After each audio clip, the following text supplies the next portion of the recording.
Kit Kats! Welcome back to my channel. I hope that you're having an awesome Sunday. So today I want to talk about Stranger Things theories. I saved 2 theories that I really liked from Reddit, and then I also want to talk about my own thoughts and ideas for season 5, kind of what I think might happen, and just, yeah. Hopefully that is something that is up your alley.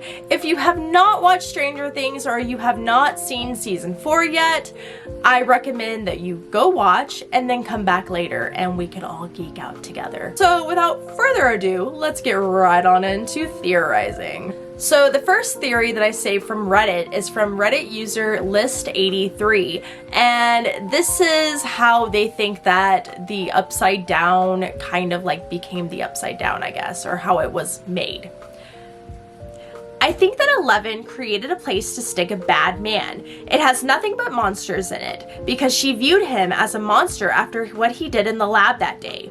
When he first arrives, it's a barren wasteland, nothing but rock. He shapes it into what he wants it to be. He creates his childhood home. Maybe he also creates the lab, but he doesn't bother to create much else in Hawkins except this one, maybe 2 places. He shapes the dust into the Mind Flayer, which resembles a spider from his drawings as a child. Will enters the Upside Down, and immediately he creates Hawkins as he knows it. And that's why the Wheeler house is created. That's why Nancy's diary is there. I would be willing to bet that the diary entries inside her Upside Down diary were ones that Will and Mike read. Vecna, who's also lived his whole life in the lab from the point of his death as a child, would never have known what the Wheeler house even looks like. Everything inside the Upside Down seems to follow along with D&D, which Will is a big fan of. I think that this intrigued Vecna, who probably thinks that only special people can mold the Upside Down, only powerful people like himself can do it. And I think that's why he didn't kill Will when Will was taken there initially. I think that is why Will is going to be very important in the upcoming final season. I think this is a really good theory. The only flaw that I see, in season 4 we see the inside of Eddie's trailer in the Upside Down, and the thing is, how would Will know what the inside of Eddie's trailer looks like? Though at the same time, maybe Eddie's trailer or the inside became that way because Vecna was inside Chrissy's mind when Chrissy is killed. So I guess that is a possibility. I don't know, I think it's a really interesting theory. Like, there are some things that I think that you could maybe like poke holes in, but I do think it's an interesting theory, and I honestly think that Will, like, if you look at how Henry, who is Vecna, was described as a child being sensitive, like Will is described the same way. So I think that he was taken because Vecna saw like similarities with him, and I think that Will might have powers that just haven't been like tapped into yet. And I've seen a lot of people say the same thing, so I think it's possible that maybe Will helped with the creation of the Upside Down. I guess we will see in season 5. Okay, so the next theory has to do with how they think that Eddie could be brought back for season 5. And this is from Reddit user Luffy on Roids. Here's an interesting theory. In D&D lore, Vecna has a right-hand man, a vampire known as Cass the Bloody-Handed. Who do we know that has recently had a run-in with weird interdimensional bats? Eddie Munson. I think that Eddie might not have died and is instead in forced servitude to Vecna. However, in D&D, Cass betrays and kills Vecna. Some very interesting things to think about. How cool would it be to see a reunion between Eddie and Destin? Also, a quick side note, Cass wields a weapon called the Sword of Cass. This could be connected to the weird sword Hopper used that just showed up out of nowhere. I really like this theory, and part of it is because I just really want Eddie to come back, because I really liked Eddie. The only thing is, I feel like if Eddie does come back, he's gonna end up dying again in season 5. Like, I don't think that he will stay alive, though I could be totally wrong.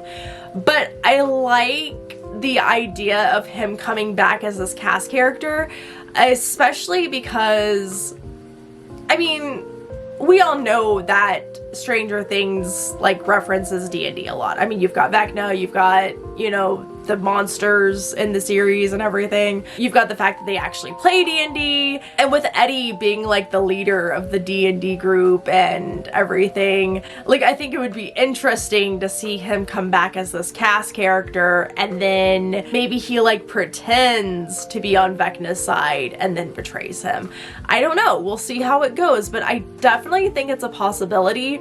And I do remember reading something where apparently the Duffer Brothers had said that, this was before it was revealed that he had died, but they were saying that he was going to come back for season 5. So, and apparently I've also heard that they also said that the bats cannot kill people, so I don't know.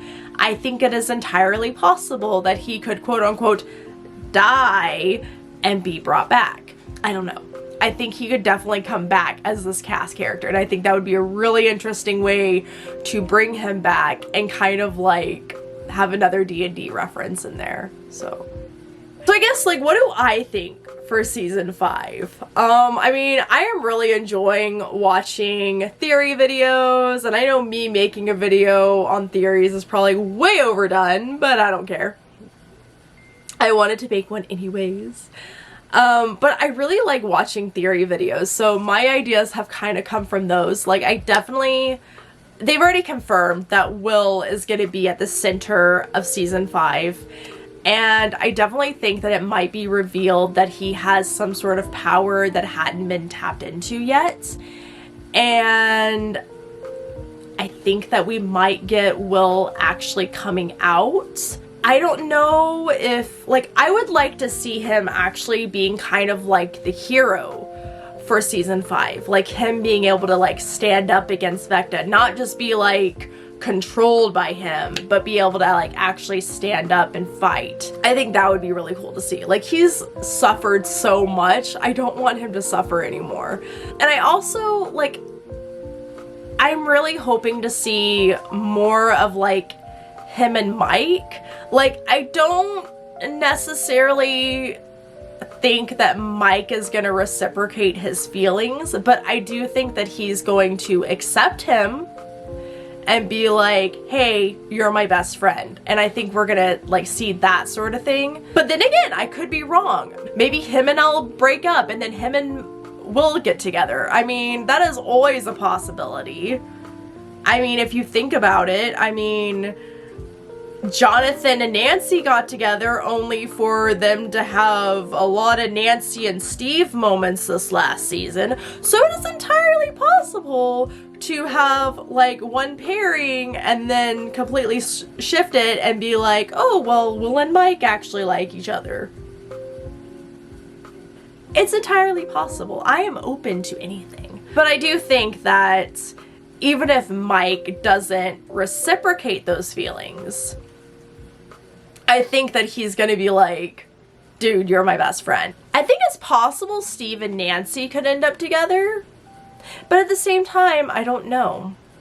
I just hope they don't kill off Steve in season 5, because I'll be upset.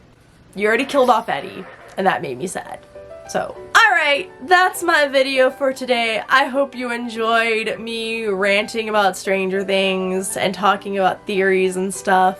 If you like nerdy videos, I make nerdy videos every single Sunday, and if you want to be subscribed, you can hit that subscribe button or ring the bell to be notified every single time I make a video. And if you liked this video, don't forget to give it a like. And until next time, I will catch you later. Bye, meow!